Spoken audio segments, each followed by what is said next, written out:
With Drysdale, Rod Laver's courtside with us tonight for this 5-set final. Boris Becker and Ivan Lendl. And there's the man who now makes his home in Greenwich, Connecticut, the first male tennis player to win $10 million in prize money.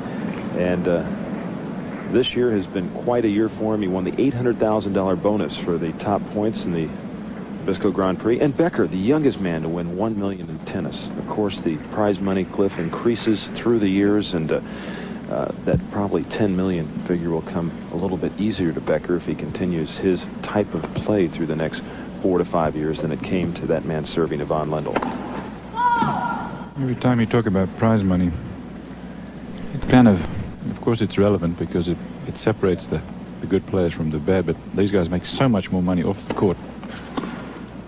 But when you know that Becker is making $10 million a year, which is what they estimate that he made this year, it makes the actual official prize money pale by comparison.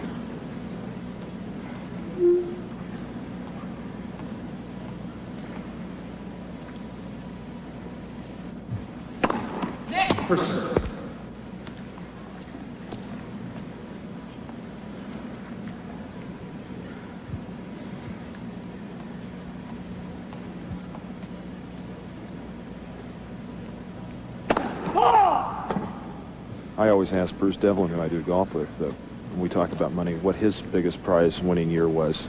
Should I ask you that?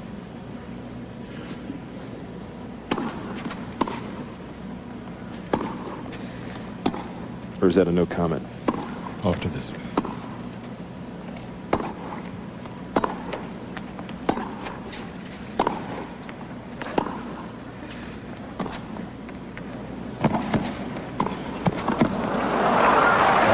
Just in.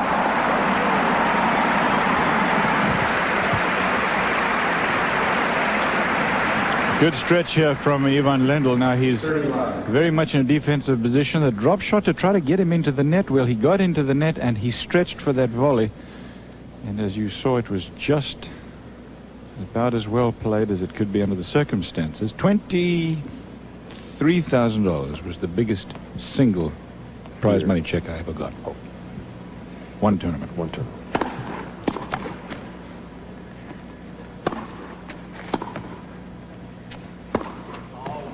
Long. This one match worth $100,000, and the winner will leave this week having earned $210,000. That may be one of the reasons, Roger, that I've felt that when they say there was a meaningless or a couple of meaningless matches on Saturday, they were only playing for $20,000. I have difficulty relating to 20,000 being totally meaningless. 30-15.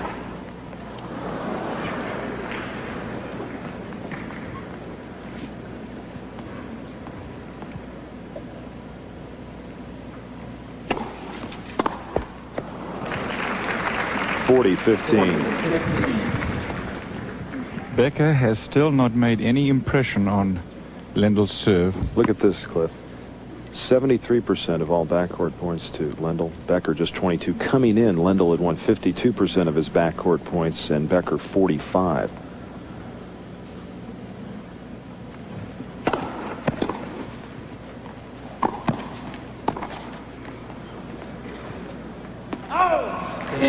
And they've evened things up at 4 games apiece.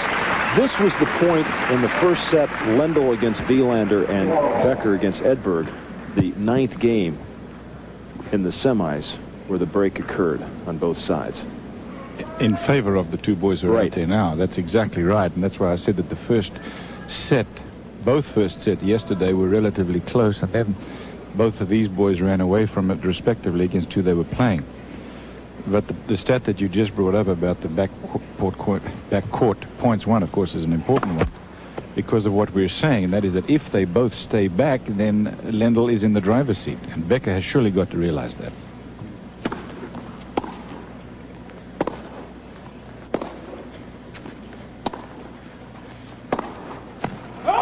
Just long. Rod, how do you feel about this 9th game of the first set after what we just mentioned concerning their semi-matches? Well, I think Boris, that last game against Ivan's serve, I think he was very careless. He's either trying too hard or too little. He's not quite in sync with any returns.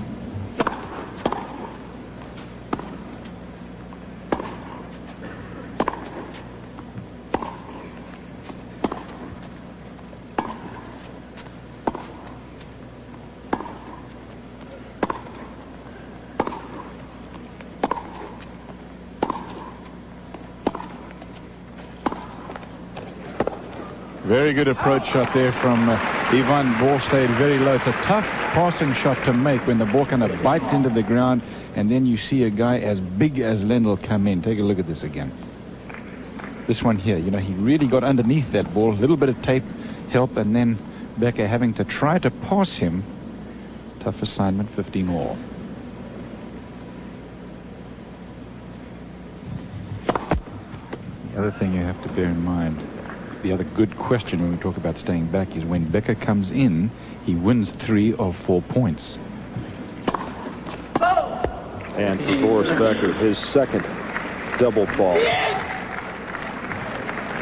15-30. A little scream of frustration from him. And Rod, did you see him look there behind you? He's looking at Günter Bosch, I think. Yeah, he's very frustrated at the moment. He's not that far off, but he's just expecting a lot of himself at the moment, and it's just not happening.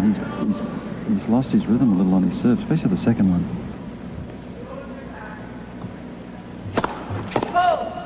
Well, when he has been down before in this set, he's been able to serve his way out of it.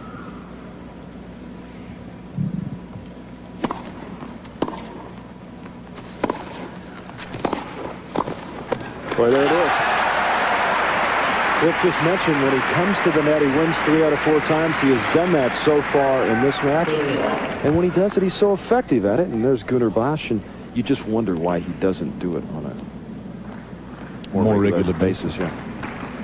30 Günter Bosch, by the way, the guy that you're looking at is not more than about, let's see, 9 feet from Rod Laver down there at courtside.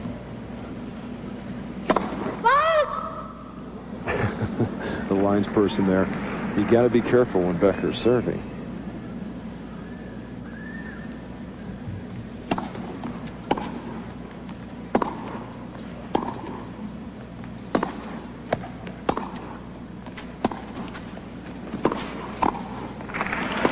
Oh, cross-court forehand winner by Ivan Lendl. take a look at this angle here. What do? You play the perfect tennis point. Take a look at this. Now, if you're in Becker's shoes here, you've got to say the guy's going to go down the line. But he hooked it cross-court a la John McEnroe, who's the other player in the world, or the one player in the world who can do that better than anybody. And, of course, Becker was nowhere near it. In the third game, Becker staved off 4 break points to Lendl. It was the 9th game of the first set when Becker broke Edberg and Lendl broke Wielander.